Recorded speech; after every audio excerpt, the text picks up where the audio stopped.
Hello，我係 Joey，又嚟到11月香港婚紗展嘅時間啦。我哋一齊嚟睇下咁多位準新人準備好未先？你哋係咪第一次行呢個婚展啊？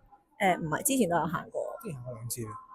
行過2次，今次第3次噶咯喎。因為之前係籌備婚禮，咁所以想睇下究竟有啲咩係需要準備。咁今次就因為婚期都比較近啦，咁就嚟可能買下餅卡啊咁樣嗰啲。第三次。第3次啊？係咩驅使你哋嚟第3次？我每一次都唔同嘅，咁第一次好似係我哋去揾咗pre-wedding 啲嘢，係啦，咁跟住第2次就係戒指，係啦，跟住今次就係過大禮。今次嘅話係咪已經做足晒功課，已經係有心水要做啲乜買啲乜嘅咧？都知道今日嘅 target 係我哋要買餅卡。入嚟睇下有咩先。啱啱即係上面落訂啊嘛，咁啊諗住落嚟睇下啲過大禮嗰啲嘢嘅，本身會有想可能留意多啲唔同嘅回禮都可以諗下咁樣咯。咁今次又主要睇下啲佈置嘅嘢咯。既然你哋都籌備緊婚禮啦，咁想問下你哋對於呢個婚禮啊，有冇啲咩心情啊可以形容下？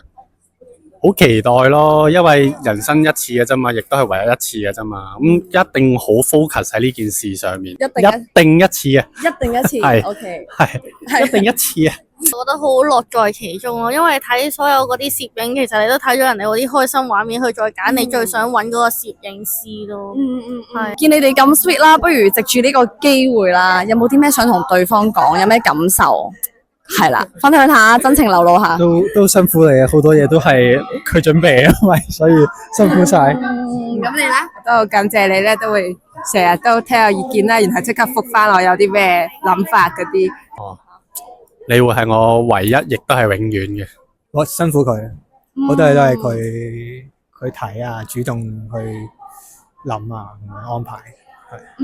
愛你。我都愛你。啱見你哋體驗完呢個免費嘅擇日服務啦，可唔可以分享下你哋個感受啊？係點樣樣，或者個過程都可以分享下。哦，咁佢先首先會問我哋幾時出世啦，同埋咩日子咩時間嘅。咁再翻你想平日啦定係星期六日嘅，咁同我哋初想揀嗰個時間咧係唔同嘅。原來咧係真係要問清楚咧，咁我就方便咁樣喺度擇完日就可以喺隔離問埋嗰個酒席嘅時間。